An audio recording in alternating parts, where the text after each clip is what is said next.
Hello, welcome back to the Everything is Black and White podcast. It's time for the view from the opposition. Newcastle welcome Manchester United to St James's Park on Wednesday evening. I'm joined by Chronicle Live's very own Owen Younger, a reporter for the Chronicle, but more importantly, a Manchester United fan, a familiar face of the podcast. Owen, welcome back. How are you keeping? Thanks. Yeah, I know I'm good. Yeah, good to speak to you again, really. But yeah, there was one thing I was going to mention. In the last couple of days, we've lost my granddad, who was Tom Younger. He was a lifelong Newcastle United fan. He'd been to a lot of games. Years, even recently as well. He was 75 when he passed away. And actually, there is a link to Manchester United as well, because he always used to tell us a story about how Michael Carrick was actually, in his mind, named after my own dad, because he knew Carrick sort of growing up, and basically said that he'd once said to him that Michael was a nice name, and that if he ever had a son, that's what he would call him. So there's that kind of link between both of the clubs there, I suppose, from our point of view. But yeah, it's been a weird one. We've been trying to sort everything out, obviously after he's passed away. But yeah, no, this is nice to be on here and have a bit of a chat and get away from that for a little while. Well, I'm sure our listeners and viewers and all the team here pass on our very best to you and your family during this difficult time. And we do appreciate you taking the time out and speaking about Manchester United. I mean, that is a lovely little link there, because, of course, Michael Carrick now in charge of the Red Devils and doing really, really well. I want to go back to that appointment, Owen, and your thoughts, because for some, it was maybe a bit of a weird one. He'd done all right at Borough, but then it had tailed off, and obviously left the club. And then there were talks about Darren Fletcher and all these other kind of ex-Manchester United players, with a view to having a big name coming in the summer. But 7-8 weeks later, you'd be hard pushed to find a Manchester United fan, I'd imagine, who wouldn't want Michael Carrick in charge next season. Yeah, no, I mean, I completely agree with you there. I think, when he was appointed, it felt like it kind of came down to either him or Ole Gunnar Solskjaer, and obviously they were in the same coaching staff, Carrick as Ollie's assistant, and I do think the my head at that point was sort of along the lines of Ollie's maybe the flashier appointment to an extent, because of the type of football that we played when he was in charge, but actually Carrick felt like, to me, out of those two, the sensible option, from the point of view of he's been very involved in management very recently, and his sort of is he has had football that he has had success with in the Championship, obviously, until like you said, his time at Middlesbrough did tail off towards the end. But I do think that weighing up those two options, it did feel like Carrick was the sensible option that would probably make the most sense. And I mean, I think no one could have expected him to have quite the impact that he has. I think a lot of it's really been going back to basics, and I think that's been something that everyone's really benefited from. But no, like you said, I'd be very surprised if there is a Manchester United fan out there at the moment that isn't seriously considering the possibility of him being manager beyond the end of the season, because it's been quite the turnaround. Yeah, it's always bittersweet when we talk about Michael Carrick, because for me, he's probably the biggest name, the biggest talent that got away from Newcastle United. I'm sure everyone's seen the interview on whether it was Match of the Day or Live and Kicking, whatever program it was, where he's sitting there in his Newcastle United shirt as a 7-8-year-old, posters on the wall talking about his love for the club. And obviously, he never actually ended up playing for them. What an absolute brilliant player he was. Spurs, West Ham and Manchester United, and now doing it in the dugout. You mentioned there about going back to basics. I mean, just go into a little bit more detail about how he's managed to turn it around so quickly. Yeah, well, I mean, I think it has been, sort of from a system point of view and a tactical point of view. It has really been like a stripping things back, and because obviously we all know, and it was so widely talked about, just how kind of intricate and complicated Amorim's ideas for his system at the very least were, and how complex the jobs that the players, individual players were supposed to be doing were. And I think the fact that Carrick's come in and gone, right, I'm gonna do things. He's still doing things his way, in the same way that Amram was, but his way does feel like it is more like appropriate for English football, and is sort of fits better in the Premier League in terms of the type of way he was playing. And I think what he's done as well from a sort of a player point of view is giving them confidence by stripping away those complex roles that they were having to play, by just saying, you know what, we know what you're best at. I mean, there's a few examples I could get to, which I'm sure we will get into. But I mean, yeah, it's one of those where I think you can look at several examples across the team of individual players where he's gone, okay, so this is what you're best at. Rather than trying to fit you into a system, we're going to put you into a position where you can thrive. And I really think that has had a huge confidence impact across the team, really. Yeah, I think that was one of probably the biggest downfall of Ruben Amorim, that he was just so stubborn. He was always going to stick to his plan, regardless of the personnel that he had. Often when you do change manager, you get this manager bounce, which sees teams' fortunes turn around. Having watched Manchester United as you do, and I hold my hands up and say I've only seen a brief highlights here and there. In your opinion, is this a new manager bounce, or is there something more behind it? There's something more substantial behind it, i.e., a good manager, a good system, and like you say, just playing the players in the position in which they're going to flourish?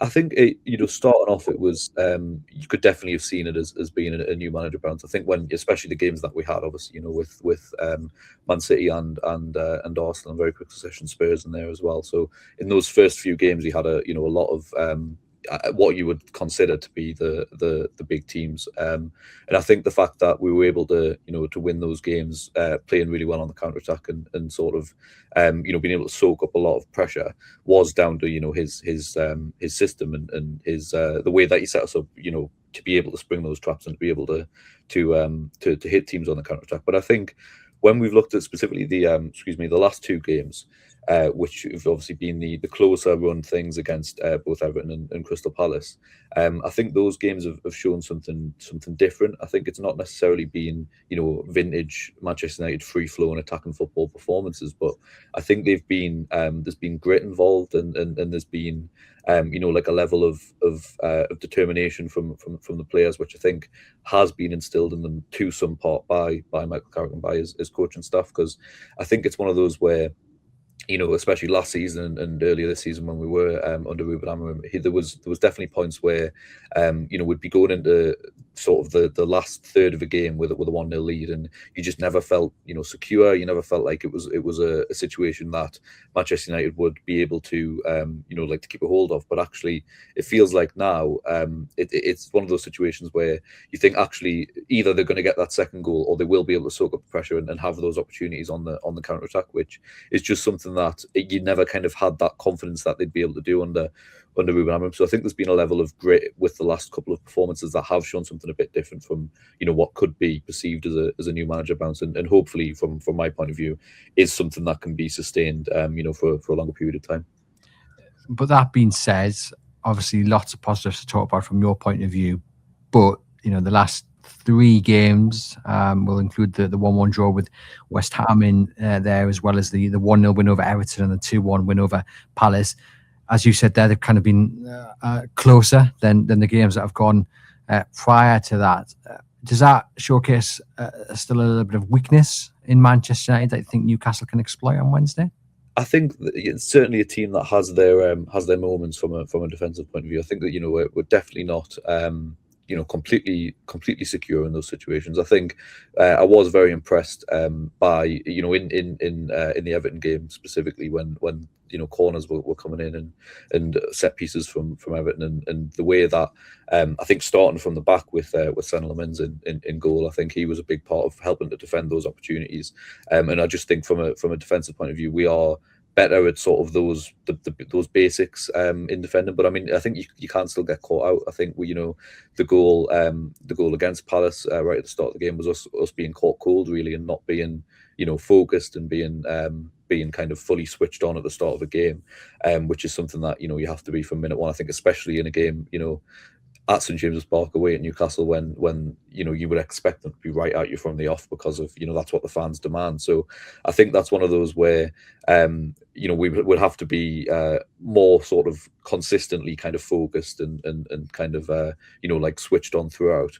And there are still moments where players have lapses of concentration. I think we're certainly not a perfect footballing team by any stretch. So it's one where I think it has been mostly positives absolutely since Michael Carrick's come in, but there were certainly elements of frailty which still exist, which obviously could come back to bite us, I think, as games happen. And just sticking with that Crystal Palace game a couple of days ago, I would love to see Harry Maguire do a little bit of play acting, like he did with Strand Larson, as he went for the high foot and acted like he'd had his head taken off. I'm sure Dan Burner, Kieran Trippier would have a few choice words in reaction if we tried that at St James's Park. But yes, Manchester United going strong. Newcastle United not doing so, especially at home. So they've suffered now 3 consecutive home defeats. If they go to 4, that'll be the first time since 2018. So not good at the moment for Newcastle United, but they do enjoy in recent times welcoming Manchester United to St James's Park. They've won their last 3 home Premier League games against the Red Devils, and we'll be hoping that they can do that once again. In terms of what we can expect from Manchester United, in terms of the approach, how do you see them taking on Newcastle? Is it going to be a case that they take the game to the Magpies? Are they going to try and control it? Are they going to want most of the possession? What should we expect?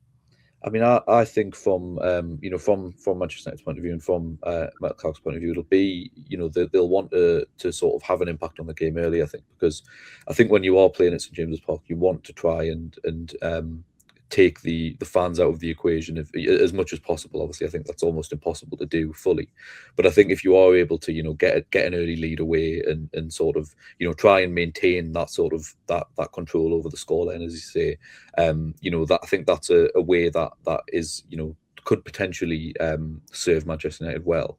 But I do think as well, from a counter-attacking standpoint, I think that is the way that I can see Manchester United having the most success. I think whether it's through situations where Newcastle United have a lot of the ball and sort of are attacking a lot themselves, and we're able to soak that up and then kind of spring the trap, as they say.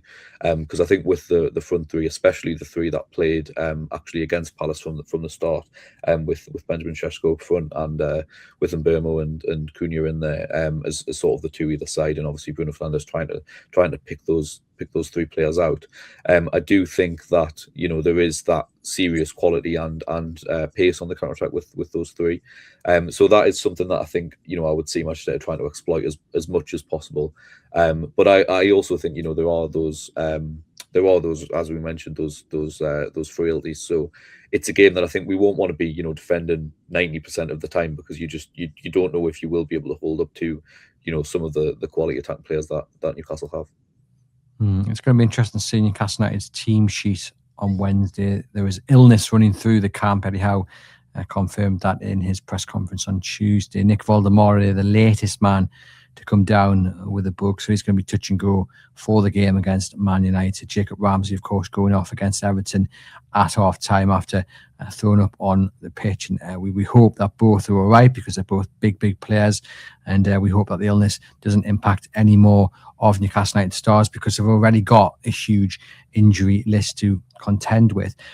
I asked this question on the Monday show with Sean, and I asked it with Gibbo in the match preview as well, about the fear factor at St James's Park. And of course, as I mentioned, Newcastle have won the last 3 home Premier League games against Manchester United. But I feel like those results came at a time where Newcastle were full of confidence. They were full of joy. They were buoyed because things were going really well. On and off the pitch, there was a really good feeling. It kind of doesn't feel like that at this moment in time. Do you think Manchester United come to St James's Park fearing it? Do you think it's maybe lost a little bit of its magic at all? I would say it's sort of a two-part answer to that, really, because I think that there is an element, as you say, of those recent results at St James's Park not going Newcastle United's way, and obviously being you've seen teams be able to go there and get results which you may have thought they wouldn't have been able to do previously. So I think that Manchester United won't necessarily necessarily fear it as an away an away trip in the same way. But I do think it's also a place you have to be very wary of, because you always think, if Newcastle United are going to perform well and are going to be at their absolute best, it's probably going to be at St James's Park, because of the huge support and generally just the the kind of the goldfish bowl feeling that you get from St James's Park. I think in terms of it's kind of the atmosphere, and it's very sort of contained and all inside, and I think that's sort of something that the Manchester United players definitely have to be wary of. Whether it's from the point of view of thinking, we need to try and, as I said, take the fans out of this, by playing our football and sort of, making it a scoreline that they're obviously not going to be particularly happy with from that point of view. But I think it's one where, you can't go into it and think, actually, because Newcastle United aren't doing the best at home at the moment, it certainly shouldn't be taken for granted, because, it does feel like when that turnaround does come from the point of view of the results picking up in the league specifically, I'd be very surprised if it doesn't come at St James's Park, because it is that catalyst really in terms of we've seen it in the past. It kind of like spurs on so many great Newcastle performances. So I'd be very surprised if when that does come, I'm hoping it's not on Wednesday night, of course, but when it does come, I think it'll be at St James's Park, because of the sort of the magic that's there really for Newcastle United. Hopefully it does come on Wednesday evening. Just a reminder, ladies and gents, this episode is sponsored by NordVPN and Saily, two brilliant products to take with you on holiday, which will make your trip abroad all that much easier and safer. NordVPN providing the added extra element of security while browsing on public Wi-Fi. One subscription can be used across 10 devices. And Saily is the eSIM, which will provide you with great network coverage at affordable prices. More than 200 destinations to choose from. You can get a discount on both products by clicking the link in the podcast description box. So do take advantage of those offers. I want to talk about Benjamin Sesko, because Newcastle United lost out to Manchester United in the summer, chasing his signature. It looked like Newcastle United had got it done and dusted, and then he ended up at Old Trafford. And for a large part of this season, Newcastle United fans probably thought that had worked out in their favour, but in recent weeks he's found that goal-scoring touch. Did you always have faith in him? Is this a missed opportunity for Newcastle, do you think? Is that the player that you think they really should have, the player they wanted to sign? I think he always looked, from what we'd seen in playing in Germany and previous to that, I think you always saw that there was a player in him from the point of view of being a very good striker, being dynamic and quick, and obviously a very good header of the ball, and just being physically very good given his height and his speed that I've mentioned as well. So I think he always looked like he had all of the traits from the point of view of what could make a very good striker. But I think what I've seen change over the last sort of 7 or 8 games has really been his mentality, and I think a lot of what Carrick seems to have done to help him out has been mentally, and I think he sort of has cleared his plate in many ways when it comes to the responsibilities that forward position had in the Ruben Abrahams system.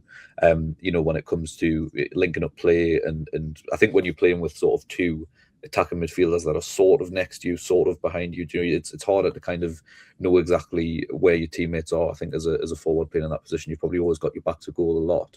But I think now, because of the freedom of the players behind him, and obviously Bruno Fernandes being brought forward will always help a striker out. I think regardless of who they are, having a player of that quality able to, be closer to you and feed you better passes is always going to be a bonus. But I think with him, it's been a mentality thing of, he almost probably would feel like he has less to focus on, so can just focus on making the right runs and getting the right connections on the balls that come into him. And I think that's why we've seen sort of an uptake in sort of his like first time finishes, headers. There was the great sort of volley against West Ham as well. And I think there's been a lot of examples of that we've seen recently, where you've seen that he's been focused on his performances and just being able to hit the ball when it comes to him, hit it well, and more often than not at the moment it seems to be going on the back of the net, which is fantastic from a Man United point of view. How do Newcastle United stop him? Because at this moment in time, Newcastle's back line is vulnerable, to say the least. So I think that worries me. Malik Chow has been brilliant, but in recent weeks, probably the last couple of months, he's definitely slipped a level. There's a lack of pace at the back line, and then Nick Pope is probably the main weak link above anybody else. And when you've got a man like Sesko in top form, I'd be willing to bet that a lot of people are moving him into their fantasy football team, to be honest, this week. No, absolutely. I mean, I think he's one that might not have featured too heavily in FPL earlier in the season, but no, I do think from a defensive point of view, I think if as a defender, if you were trying to play against him, you'd have to be physical and trying to kind of match him up as much as you possibly can. And I think with that as well, like you look at him as a striker and sort of what it is that when he struggled sort of earlier in the season, it has been, I would say, when he was sort of physically outmatched, or maybe when it was sort of his speed of thought that meant he wasn't quite first to a ball, and the defender had thought quicker than him and got there and made that first contact. And I think that's sort of when when he seems to struggle, if he has struggled earlier in the season, has been when there was those sort of physical matchups with him, that he's been able to they've been able to deal with him. So I think from a physical point of view, you look at someone like Dan Burn potentially, as someone that physically could match up to him, obviously from stopping him from getting his head on things and things like that. And I guess obviously you mentioned Malik Chow as well, and his sort of speed that he has probably over other Newcastle United defenders, which you could see sort of him being benefiting from that sort of a matchup. So I think the only way that I've seen necessarily to stop Šeško at the moment has been those sort of physical matchups that can, and experienced defenders as well, because he is still so young. So he's not the most used to those sorts of matchups in the Premier League yet. So I think that's probably what I would say in terms of what could potentially stop him really. Clearly, your dog in the background is a huge fan of Benjamin Sesko. He's going absolutely shag out. I want to ask you about which player you kind of fear from a Newcastle United point of view. Obviously, they're going to be without Bruno. Looks like they're going to be without Nick Voldemort, although he's not in great form. Is there a player that you look at and think he's the one that could really hurt Manchester United? I mean, I think you've always got to look at Sandro Tonali really from his from a Manchester United point of view, because I do think we've been talking a lot about sort of our counter attacking, which starts with our midfield players who I feel like the sort of double kind of pivot behind Bruno Fernandes of Casemiro and Kobbie Mainoo has been very good in recent weeks. But I think when you look at Newcastle United's midfield, I think Tonali is really the star of the show at the moment. I think obviously if it wasn't for the fact that it looks like it's a bit touch and go with Jacob Ramsey, he would certainly be up there in that conversation as well, because he's certainly seems to have stepped up a level in the last month or so in terms of shouldering a lot of the burden when it comes to that midfield, obviously with Bruno Guimaraes not being involved at the moment. But I think I'll kind of look at the talent that is still in the Newcastle United team. Obviously, we know that there's players like someone like Anthony Gordon, for example, who hasn't necessarily been performing at his best in the Premier League, but we've seen what he can do in Europe, and always looks like he could be dangerous depending on the day. And I think someone else that I was just quickly going to mention as well is Jacob Murphy, because I think he's a player that he's very he often seems very not necessarily basic, I don't think that's the right word, but very sort of you know what you're going to get with him, I think, from an attacking point of view. But it still seems to be successful and fruitful when he's able to get goals and assists on a consistent basis. So I think he's someone that will be putting a lot of balls into the box or attempting to, and I think he's someone that you have to be wary of, because he can put some crosses in that could certainly cause problems to our defence. Okay.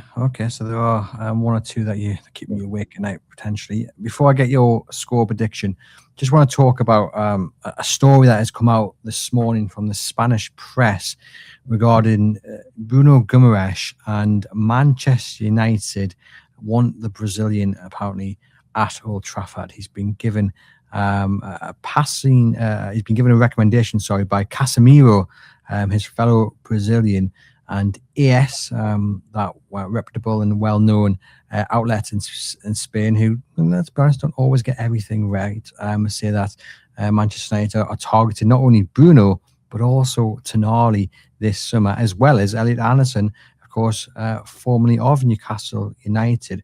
I mean, straight away, I can't see both leaving. And I have to be honest, if anyone's going to leave out of Bruno and Tonali, it's more likely, I think, going to be Tonali. I think there's a good chance Bruno possibly stays here, maybe for the rest of his career, if not his rest of his career, the best years of his career before maybe heading home to Brazil. What I did enjoy was the fact that AS claimed that any deal for either Bruno or Tonali would likely surpass the figure that Liverpool pay for Alexander Isak, which would be absolutely eye-watering. Are they worth 125, 130 million pounds? I would argue not. I would say Manchester United would have to pay close to 100 million for Sanchez Tonali, and I would say over 100 million for Bruno Guimaraes. I think he is that good, but certainly not more than Liverpool played for Alexander Isak. But the bottom line is, ladies and gents, I can't see any of those deals happening, to be quite honest with you. I think that's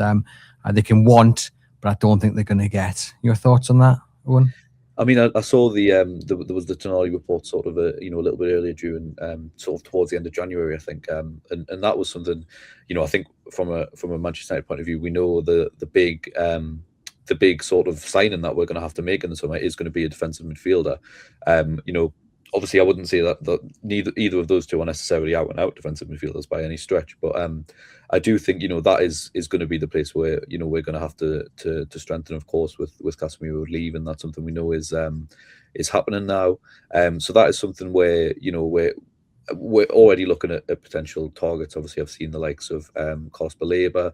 I've seen the likes of Adam Morton as well being thrown around as potential options. Obviously, Elliot Anderson, as you mentioned, and there's been, like you said, Tonali and now Bruno. But I think,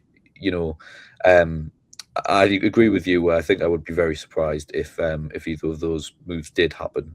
Like you said, I think Tonali is maybe the more likely to leave. But I'd be very surprised if it was Manchester United that came in for him. I just feel like as good of a player as he is technically, I just don't know if he is necessarily, from a midfield point of view, exactly what we'll be looking for, especially if we end up persistent, hopefully, if they both continue to play well with Bruno Fernandes in that number 10 spot and Kobbie Mainoo as the number 8. I feel like we'll just need something a little bit more defensive minded and a little bit more sort of something a little bit more defensive, as I say, and that is kind of that sort of a tough tackling kind of midfielder. And I just don't know if Tonali or Bruno Guimaraes necessarily fit that. And I think that's more to their credit than anything, because they both have a real sort of attacking effect on Newcastle. So I'd be surprised if those two moves did happen. And I certainly think that there would potentially be other more defensive minded midfielders that would be higher up on our list. I guess if the price tag is more than 120 million pounds for either Bruno or Tonali, that might also not go down well with everyone. I mean, if that was the asking price, are you paying 120 odd million for Bruno? I think you can never put it past Manchester United, to be honest, in terms of paying extraordinary fees for players, whether they've ended up working out or not. But I think it's one of those where there always does seem to be an extra 10, 15 million, for example, added on when it is Manchester United, in particular, that come calling. And I think part of that, has been down to our reputation to pay over the odds for players. So, I mean, it's certainly not something I would rule out from the point of view of us paying that sort of figure for a midfield player. Just whether it is all of those circumstances, and whether it is either of those two players that do both still seem very set at Newcastle United. I'd be surprised, but I certainly wouldn't rule out a signing of that sort of value from us in the near future, just because of what we've seen previously.